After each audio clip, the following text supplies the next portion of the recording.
Welcome, everybody, back to a brand new episode of the Trans Plan, your go to podcast for transgender history. As always, I'm your host, Mari, and it is an absolute pleasure to have you all here today on this lovely Sunday. I just got back from the store, made some errands before the NBA playoffs for those who may be sports fans. If you don't know a little bit about my background, I grew up in the city of Cleveland, Ohio. So the Cavs played today. So today I'll be watching the game at 6 p.m. and I'm recording this literally an hour before it. I still have to cook. So I just said I was gonna get this episode. I just finished typing up the script and everything. So that's really why it took me some time. Like I said, I ran some errands. But like I said, I hope you all are having a great Sunday today. It's been a lot going on. With me finished up another semester in grad school. Cross my fingers so I can keep that A. Let's see what else. I just been doing a lot of studying, a lot of research recently. So it's been pretty slow over here for me, really. Just trying to get some reading, research experience in to kind of push forth what I want to kind of present to you all in the near future. So yeah, it's been pretty smooth sailing over here. Like I said, I hope you all are having a great Sunday. No updates from me really to kind of share. As I mentioned before, the only thing I think I want to share is that I will be in DC for World Pride this year. So like I said, if you see me, I'll happily be out there to say hello. And that's really about it. So with that, let's go ahead and get into today's episode. If you are new here, welcome. If this is your very first time, I have a great episode for you, to be completely honest with you. But just as a heads up, the Trans Lesson Plan is a podcast that's really not just about history, but serves as a platform for education to provide you with some valuable insights about the transgender community. My goal here is to really aim inspiration and understanding, promote inclusivity, and spark conversations about our community by sharing this expert knowledge and some additional resources for further learning for you. So each episode of our podcast is intentionally designed to be concise yet comprehensive, give you something to start with, and then of course you can learn more on your own time. So welcome. It is your very first time here. Hope you enjoy. For the returning listeners, thank you so much for continuing to support the podcast. It means so much to me to be able to have you all continue to stay, to continue to support. I do read the comments, the reviews. So I love to read that you all love what I do and really take advantage of it as much as you can. It really means a lot. So thank you for continuing, my apologies, to support. And like I said, the more you support, the more I can give you all in the near future. Like I said, there's a lot going on as I'm wrapping up grad school and everything. So I'm planning everything out for y'all. So for all of my listeners out there, you will be getting gifts within the near future. And I can't wait to share those with you all. So thank you so much. So with that, let's get into today's episode. In this episode, we're going to be really shining a light on an extraordinary figure in the realms of music and transgender history.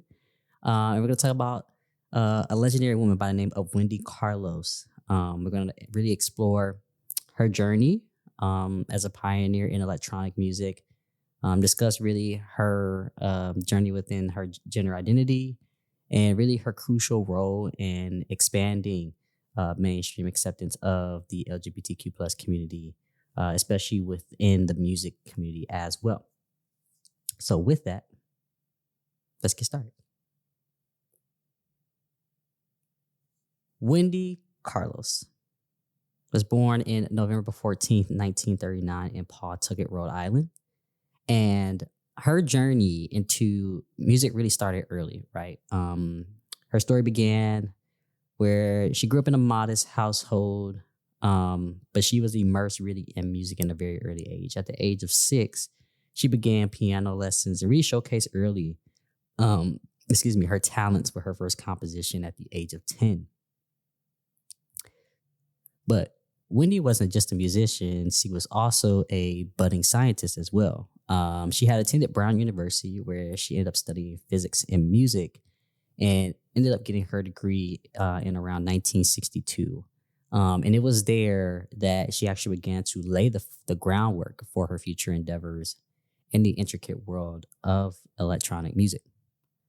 So within a couple of years later, that she ended up going to Columbia University in New York City, where she began to deeply really explore electronic music, which at this time was an underrepresented genre. For me, I'm a slightly retired DJ. I used to DJ a lot in college. I was on tour at one point. I used to DJ in the clubs, and now I just do it at home for the fun. But when I first was DJing, I really didn't know much about house music, electronic music. They're separate, but sometimes you may see them together, conjoined, depending on who you're talking to.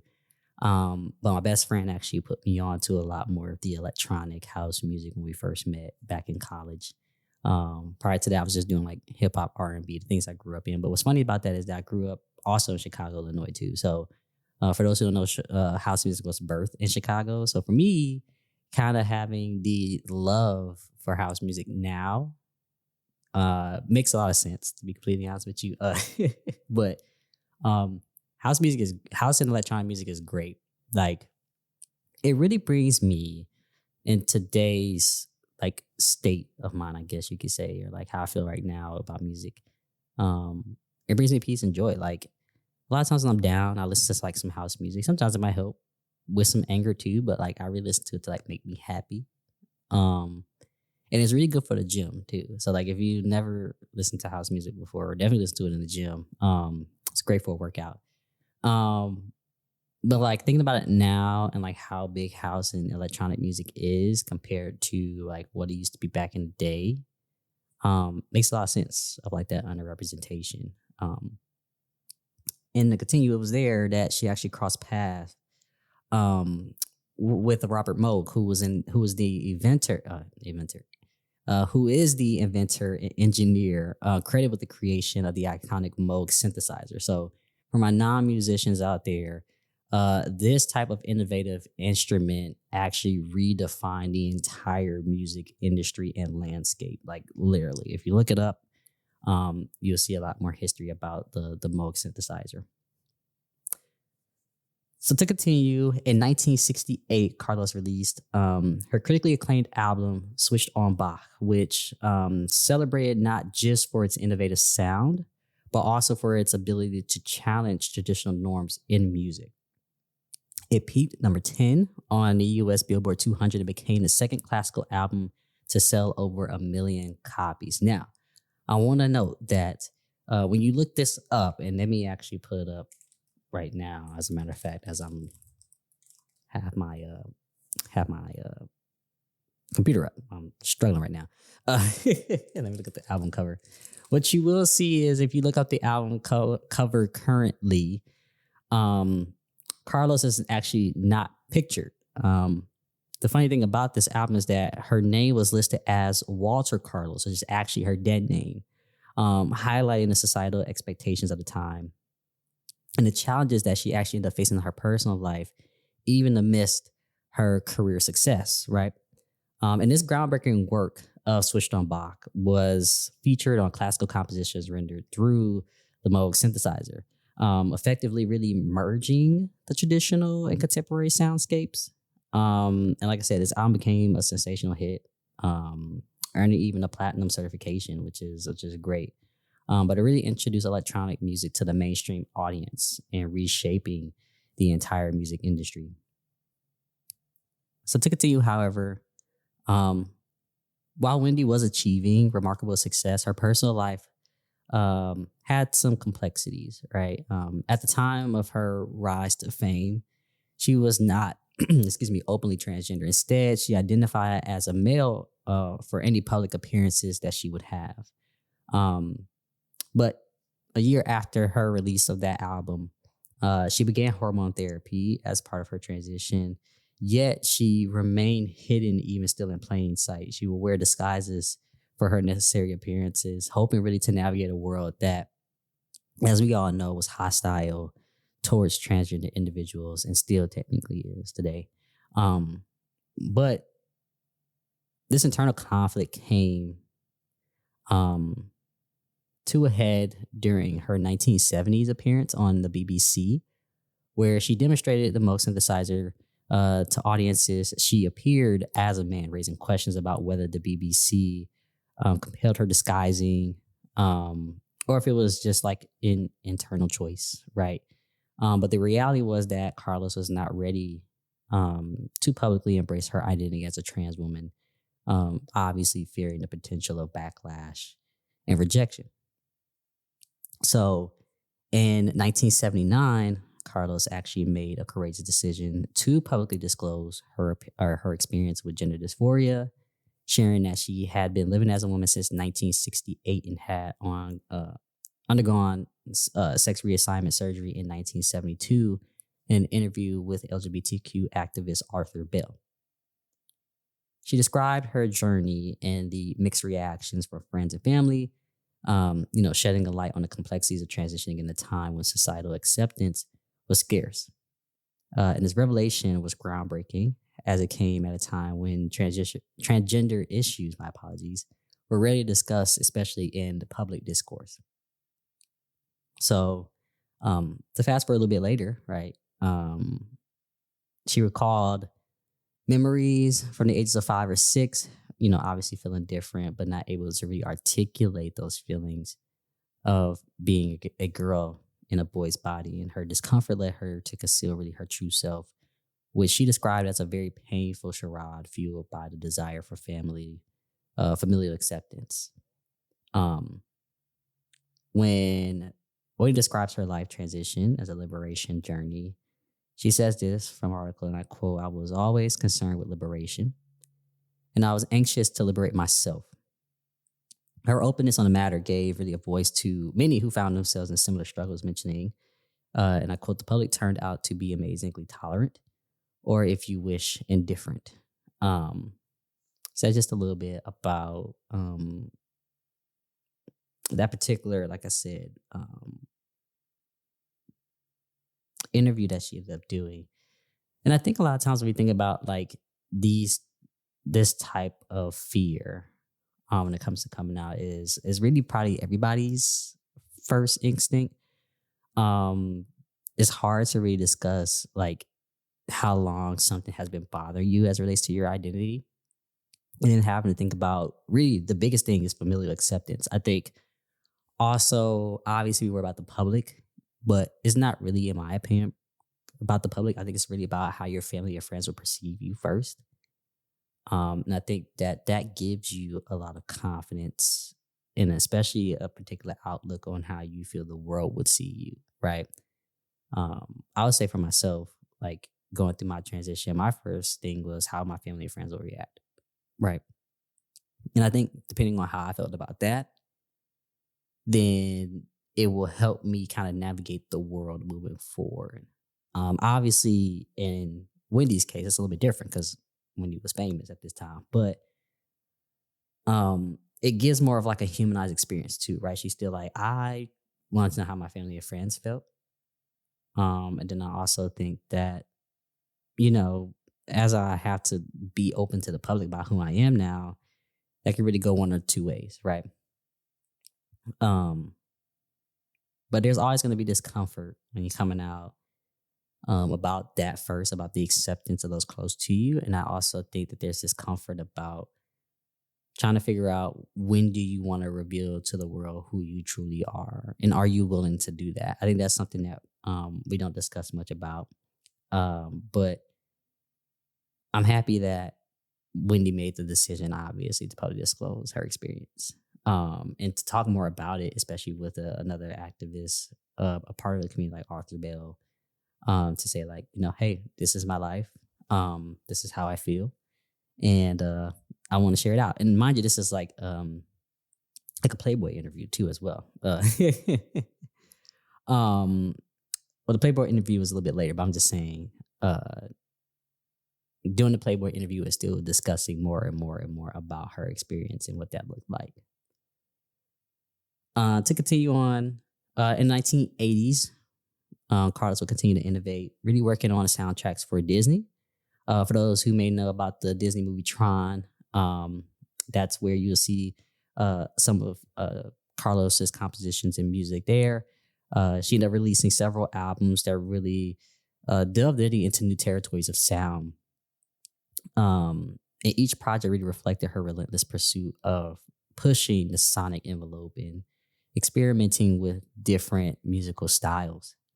So in 1992, on the 25th anniversary of Switched on Bach, she recorded the album, really utilizing new digital instruments. And for somebody who did audio engineering in high school, like I said, who was a DJ, who was very well versed really in the music industry, there has been a lot of different digital instruments that have came out.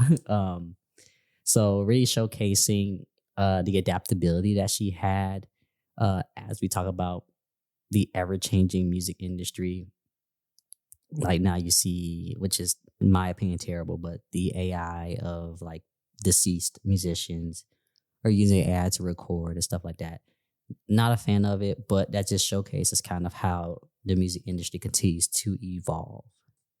But Woody's contributions to electronic music have always been acknowledged extensively.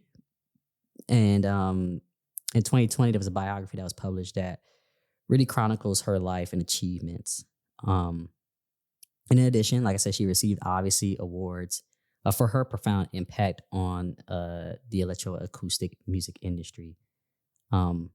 So I just want everybody to know, like, that's just a little bit about Wendy. But to kind of reel us back in, it kind of closes out as it relates to Wendy's story. As we reflect on her journey, I think it is essential to recognize Wendy's dual legacy as an innovative music pioneer and also as a courageous advocate for the transgender community.